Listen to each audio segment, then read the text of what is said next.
Narcissism.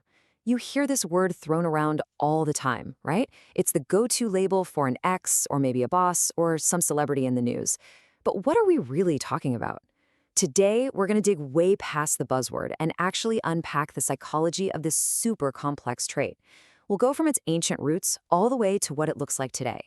Let's get into it. So, to really get a handle on narcissism, we've actually got to go way back. Our story doesn't start in a psychologist's office, but with a really old myth. It's this classic cautionary tale from the ancient Greeks and Romans about a guy who got, well, a little too into his own reflection. Yeah, you heard me. Way before the first selfie was ever taken, this story was already digging into the dangers of being completely obsessed with yourself. It's a theme that feels so incredibly current, but its origins are literally ancient. So here's how the myth plays out. This incredibly handsome guy, Narcissus, goes around breaking hearts, rejecting everyone who falls for him. But then one day, he leans over a river, sees his own reflection, and he's hooked. He falls completely in love with the image staring back at him. He just can't pull himself away. And eventually, he drowns. And right there, that's the core idea. A self-love so intense that it actually becomes self-destructive. Okay, so how do we get from this ancient myth about a guy and a river to a real psychological concept? Well, that brings us to the modern definition of narcissism. This is where we shift from storytelling to science.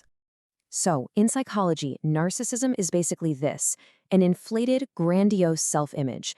It's this deep-seated belief that you are just smarter, better looking, more important than everybody else, and because of that, you deserve special treatment. But here's the thing, narcissism isn't a one-size-fits-all kind of deal. Psychologists usually talk about two main flavors. First, you've got the one we all picture, the grandiose narcissist. They're extroverted, dominant, always seeking that spotlight. But then there's the vulnerable narcissist. These individuals can be quiet, even reserved, but underneath they still have that same powerful sense of entitlement, and they get threatened or offended really easily. And this is where things can get, well, pretty dark. Over time, these traits can lead to some seriously negative behaviors. We're talking about a tendency to act selfishly, to make risky or even unethical decisions, and to be dishonest in relationships. And if you dare challenge that perfect self-image, they can turn resentful and aggressive in a heartbeat. So there's having narcissistic traits, and then there's something else entirely. What happens when these traits become so extreme that they start causing huge problems in someone's life? That's when we cross the line from a personality trait into a clinical diagnosis, narcissistic personality disorder, or NPD for short. This quote just hits the nail on the head. It perfectly captures the strange reality of NPD. On the inside, the person with the disorder might feel fantastic, powerful, on top of the world, but for everyone around them, their family, their friends, their coworkers, the experience is often just plain painful. Now, even though we use the word narcissist a lot, the actual clinical disorder is pretty rare. It only affects about 1 to 2% of the population, and we see it diagnosed more often in men. It's also super important to note this is a diagnosis for adults. A lot of teenagers can be pretty self-centered, right? But that's usually just a normal part of growing up. So what pushes these traits into disorder territory? It's when they completely take over a person's life and cause massive issues. Think about it, using your family not as people to love, but just as a source of constant admiration, or lashing out at anyone who offers constructive feedback, telling them they're an idiot. That's when it crosses the line. So the big question is, where does this all come from? Is it something you're born with or something that happens to you? Well, like with most things in psychology, the answer is complicated. It seems to be this messy mix of nature, nurture, and even the culture you grow up in.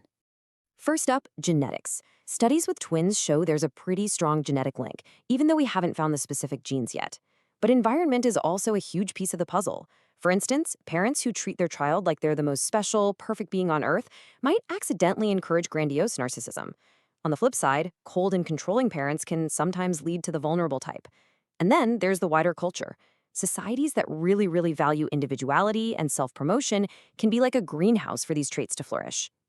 And you can actually see this play out in culture, especially in the United States. Researchers have noticed that narcissistic traits have been creeping up since the 1970s. That's right around the time the focus shifted from the community vibe of the 60s to the self-esteem movement. And today, I mean, come on. Social media has basically created a global stage for self-promotion. Now, to be clear, there's no proof that it causes narcissism, but it sure does give it a megaphone.